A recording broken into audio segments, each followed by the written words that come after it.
Hello, and welcome to the October edition of Superintendent's Corner. I'm Dan Raver with BSTN Productions. I'm here with Bourbon School Superintendent, Mr. Tim Saxon. How are you, Mr. Saxon? Doing excellent. That's great. All right, getting into our material today. It's almost the end of the first 9 weeks. It's amazing how fast the school year goes. You know, my daughters always complain how fast summer goes, but if you realize it, the whole year just goes fast, and it's just amazing that we're almost done with the first 9 weeks here. But it ends officially on Friday. Yeah. We'll wrap grades up and give us a week, and report cards will be out pretty soon. So I just want to let parents know expect the report card within the next week or so. They can always check grades online if they have a Progress Book online account. If they don't, call the building secretary and we'll get you hooked up. Okay, that's great. Also, I know since it's almost the end of the 9 weeks, it's end of fall sports. I know we have some outstanding students who are competing pretty well in their seasons. Yep, as we get to the end of October, early November, that usually means fall sports is wrapping up, but it also usually means that some of our individuals or some of our teams have done just an outstanding job and made it either to state or regionals. Highlight list would be our golf program. Our boys golf team just completed competing down state. They were there last weekend. It was cold, wet, and windy, which is usually not 3 words golfers like. But our boys did survive. They took 6th overall. 6th is great at state. Yeah, absolutely. They were 7th last year, so they moved up a spot. I know they want to be in that top spot. The good news is they're all underclassmen, all juniors and 1 sophomore. And Brian Terleski, with his score, he finished 2nd team All-State. So we're pretty excited. You know, there's Brian, who I just mentioned is a junior, and Cade Krebs, who was the conference golfer of the year, is a junior. You have Cole Chrisman, who's a sophomore. You have Bobby Jonda, who's a junior, and Brian Cordupa, who's also a junior. So we're looking for big things from that group. Yeah, that's spectacular. I don't want to say wait till next year, but they got 1 more year to get it done, and I think they're excited, and I think they have a goal. We also have Jacinta Pacunas, who was a 4-time qualifier to state. Yeah. I know she's probably a little disappointed. She was 2nd in the state last year and did not quite finish in the top 10. So a little frustrated. It was crazy weather. They actually ended up canceling the first day of competition. So all our golfers only had 1 day. But Jacinta's had a great career. Just a phenomenal student athlete, and will continue her career at the University of Akron. She is a senior. She is committed there. Yeah. So just got to give a big congratulations to both our boys and girls golf team. Cross country season this coming Saturday, we're going to have just masses of people invade the campus of Bourbon High School in Glenwood for our regional cross country meet. The good news is there's going to be some Spartans running. On the girls' side, Casey Zaitzu qualified for regionals, and our boys' team qualified for regionals. So not only have competitors from across the region, but we'll also have some Spartan racers there. Yeah, I know Chris Butler from the boys' team. He's projected to go to state and do fairly well there. So and he's had a phenomenal year. So we're looking forward to seeing if we can get some Spartans past regionals, get them down to Columbus to run, and continue their season. Yeah, it'll be great. And finally, volleyball. Our volleyball team, our girls have had a great season, and they're still alive. They're in district competition out at Lake High School. They just qualified for district semi, so they'll be taking on Massillon Jackson here this coming Wednesday. So we'll see how they do. Yeah, I mean, volleyball, cross country, and golf all doing spectacularly. Yeah, we got one more game in football, and that'll pretty much wrap up our fall sports season. And pretty soon we'll be winter sports. Yeah, into basketball and swim. Yeah. All right. Moving on. Can we talk about the early warning system, or EWS? Yeah, some parents and some community members might have heard of the early warning system. They probably think it's something from the Weather Channel. But talking about the seasons changing, the early warning system has nothing to do with weather. It has something to do with whether or not a student is on track for graduation. It's a part of a grant that we partner with the Mahoning County Juvenile Court System. Austintown's part of this grant, Struthers in the Youngstown schools. So it's actually a federal grant that we were fortunate to be part of. And what it does, it creates a program that allows us to start tracking students as early as 5th grade to see if different indicators are starting to become evident that these students are not where they need to be, especially on track for graduation, which is great because we've seen it. Being a high school principal, you definitely see it when a student's a sophomore, then a junior, and definitely as a senior, whether or not they're going to be part of your commencement. But to be able to dig as deep as 5th grade and start to take a look at these kids and catch them early. Yeah, it's good for progression because you can, if you get them early on, then you can help them through to get even better at the beginning. I couldn't agree with you more. That's our goal. We talk about transforming lives as part of our vision statement, but really, what is a transformed life? One of our top goals is to hand you a Boardman diploma at the end of your educational career at the Boardman schools. I mean, that's the ultimate accomplishment. For us to be able to track these kids and making sure that using data that they're on the right path for that diploma is a powerful tool. We have a data tracking system called Illuminate, and there's all kinds of different data paths that can be put into that. Primarily, we're looking at 3 pathways. We take a look at their academic performance, we take a look at their behavior, are they receiving different types of discipline, and how is that impacting their path, and we also take a look at their attendance. So you might call it the ABCs, which is attendance, behavior, and C, we use the curriculum, which is the academic piece. But those are the 3 components. They get a rating, they get a score, and we know what the different scores mean. Whether or not they're completely off track, they're in danger of being off track, or they're on track. And then once we identify someone who's off track, we can plug them in. We have different programs, whether it's academic support, it could be mental health support, and we actually, through the grant, have now a social worker that can go in and provide home support. Wow, that's great. It just depends where it's needed. Yeah. And we just talk. It's a 360 approach. It's at home, it's with the parents, and it's with the school. Just trying to surround that kid with the right support to get them to that high school diploma. Yeah, cover all 3 bases so that way there's no problems in the end. Yeah, it's a great program, and it's even nice when you can get some money to support those programs through that federal grant. So it's been a great opportunity for us. Yeah. All right, on to Pbis, or the Positive Behavior and Intervention Supports. That kind of goes along with EWS, I believe. Oh, absolutely. We've talked about this vision statement before about working together to transform lives through academics, athletics, and the arts. And we always talk about at Boardman, very proud of the 3 A's, but I call this one the 4th A. And as a joke, I call it the secret sauce. Maybe that's overused, but what is the 4th A? The 4th A is atmosphere, or maybe you want to call it attitude.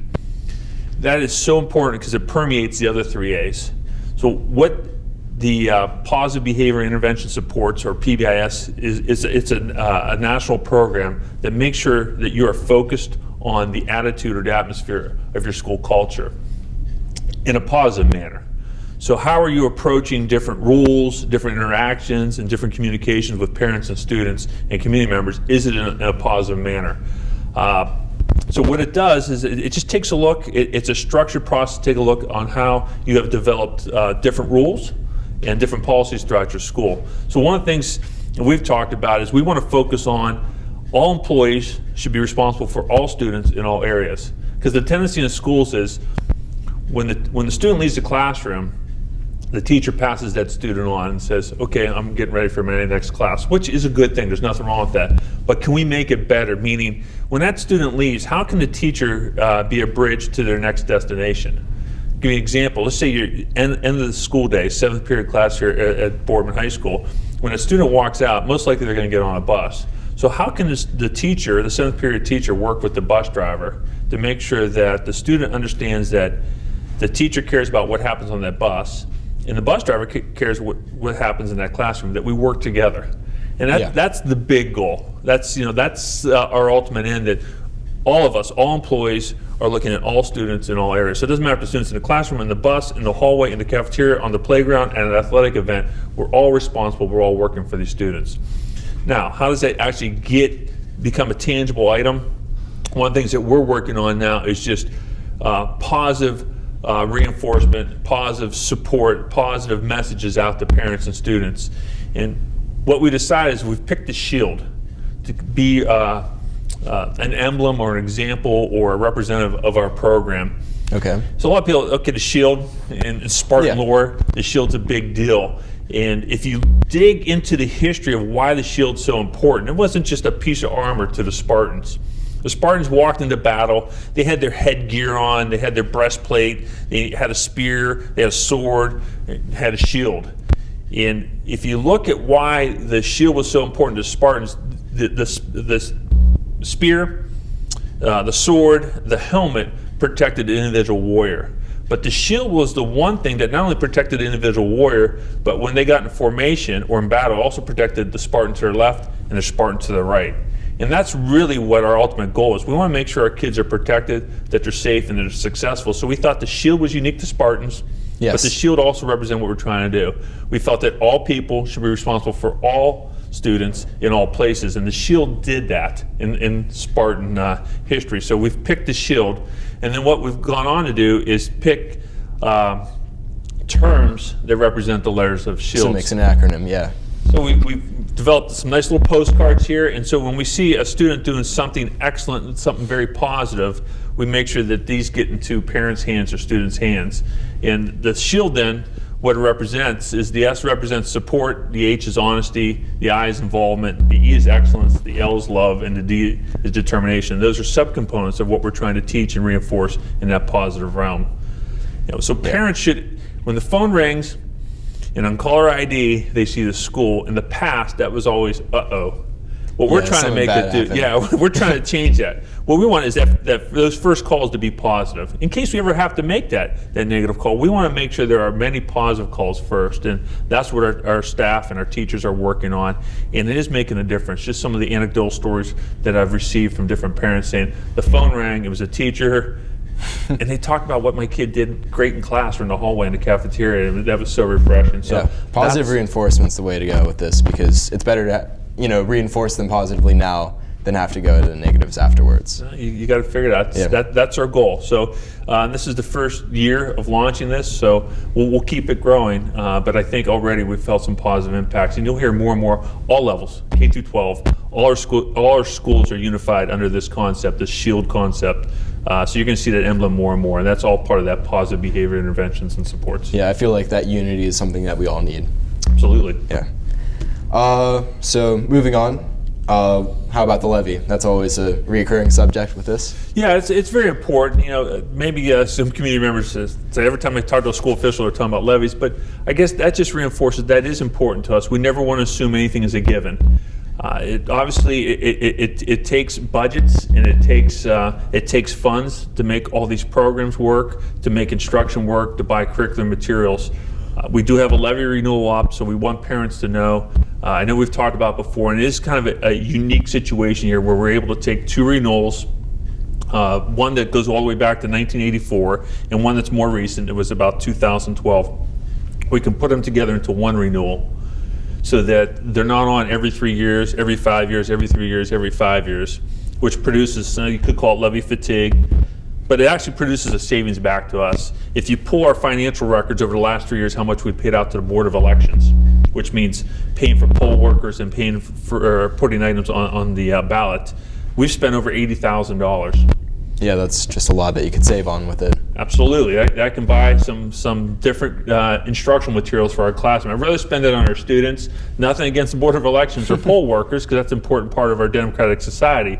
But our function is to educate. And so if we can retask those funds and find a creative way to do it. So we put these two renewals together, so they'll only be on one time every 10 years.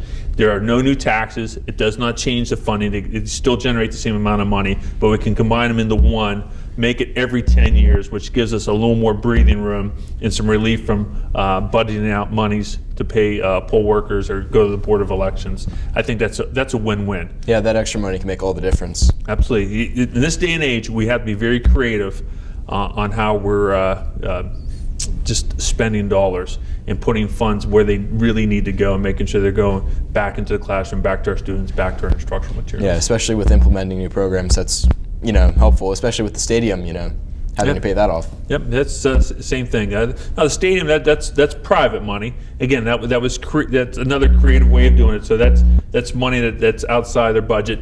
So again, I think you just see a pattern of the schools trying to be creative, trying to stay within their budgets, but trying to do our different goals and making sure our schools are progressing to where they need to be to stay competitive with area schools. Yeah, that's fantastic. Well, thank you for joining us today. It's always a pleasure to be here. All right, that sums up our October edition of Superintendent's Corner. I'm Dan Raver for BSTN. Tune in next month, and remember, we transform lives through academics, athletics, and arts.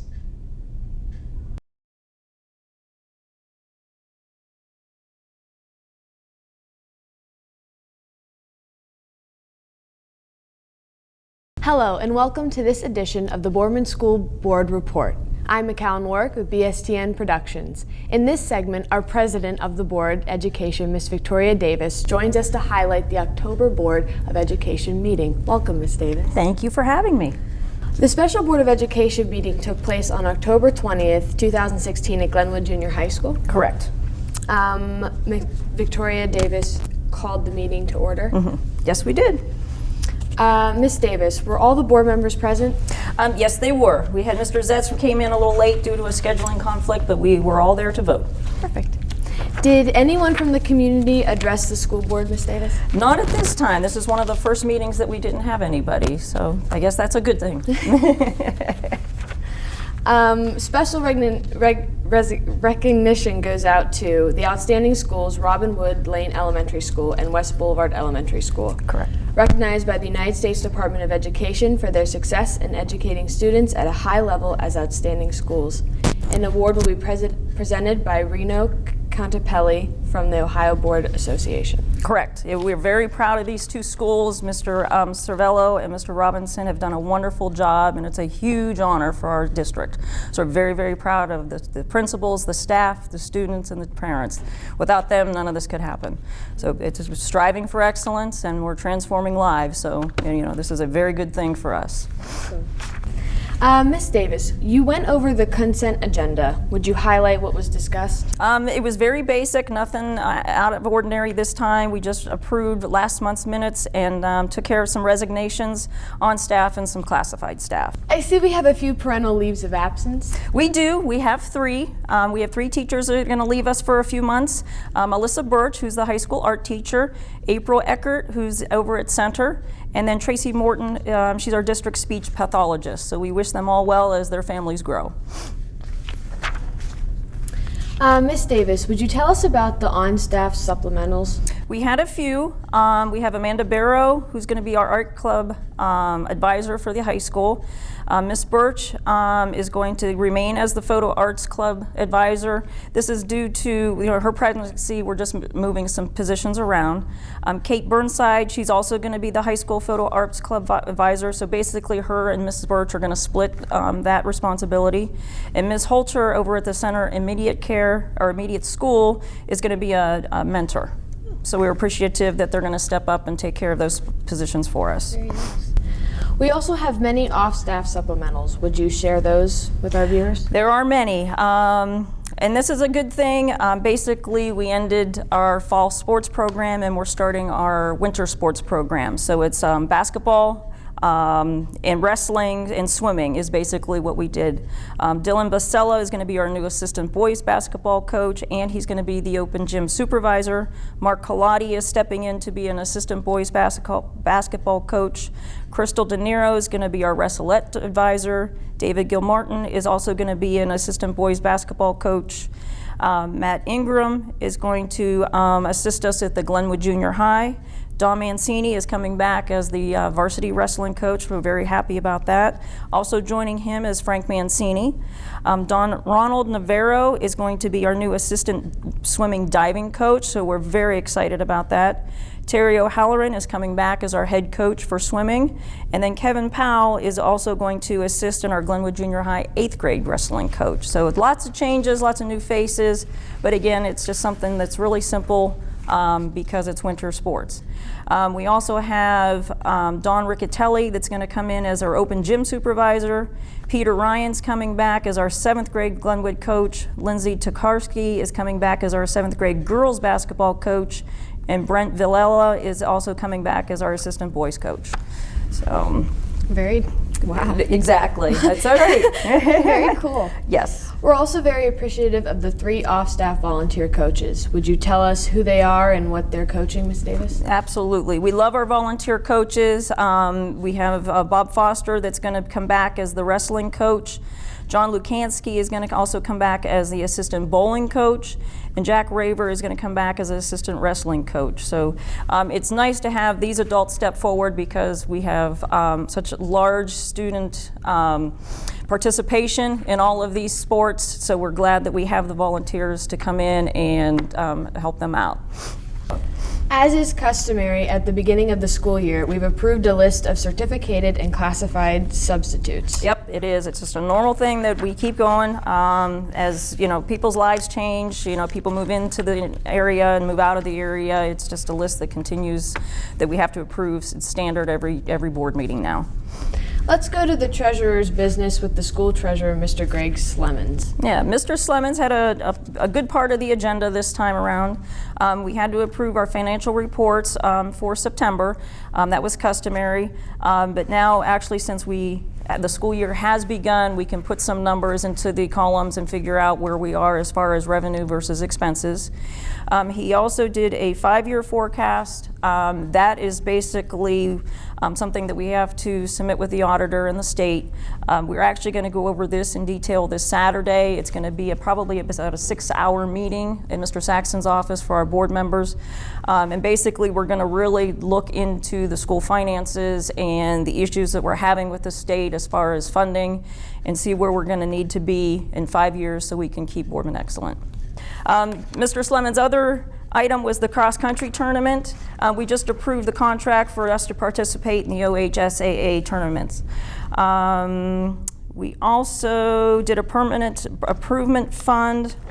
Basically, we are just increasing from $299,000 to $625,000. It's just a permanent improvements projects that are going to happen throughout the school year. Nothing out of the ordinary. A lot of it is site work, the baseball field, the technology, that type of thing. So no surprises there. Let's go to the superintendent's business by Mr. Tim Saxton. Ms. Davis, would you tell us about the newly established club at Glenwood Junior High School? We are very excited about the new club. It's called a Makerspace Club. It's by Mr. Harker.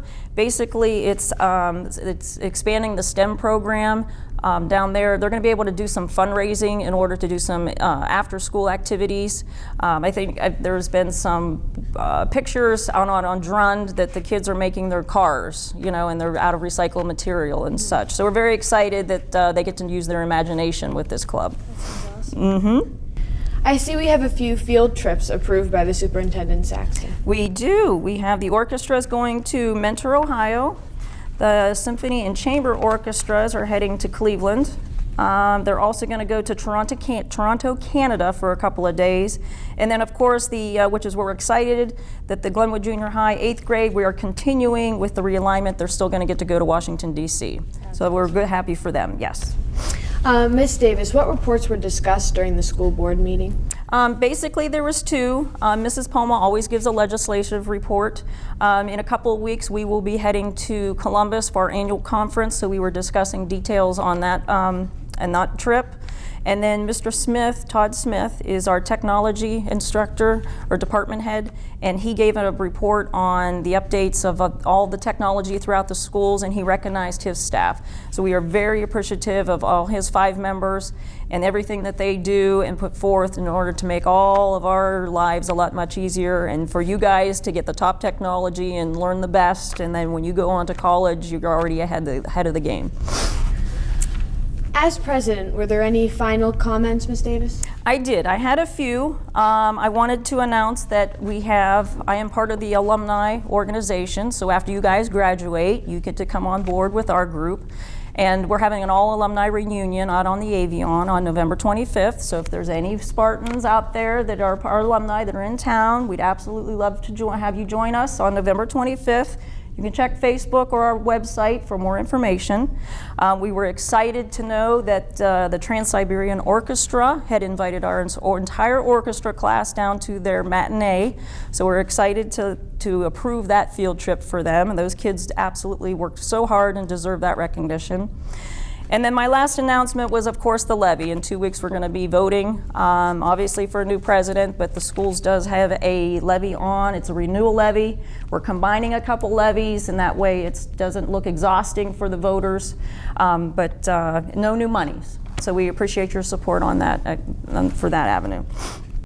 Thank you for joining us, Ms. Davis. You're welcome. Shout out to Robinwood Lane Elementary School and West Boulevard Elementary School for being recognized by the United States Department of Education for their success in educating students at a high level as outstanding schools. Congratulations also to Mr. Todd Smith's technology staff.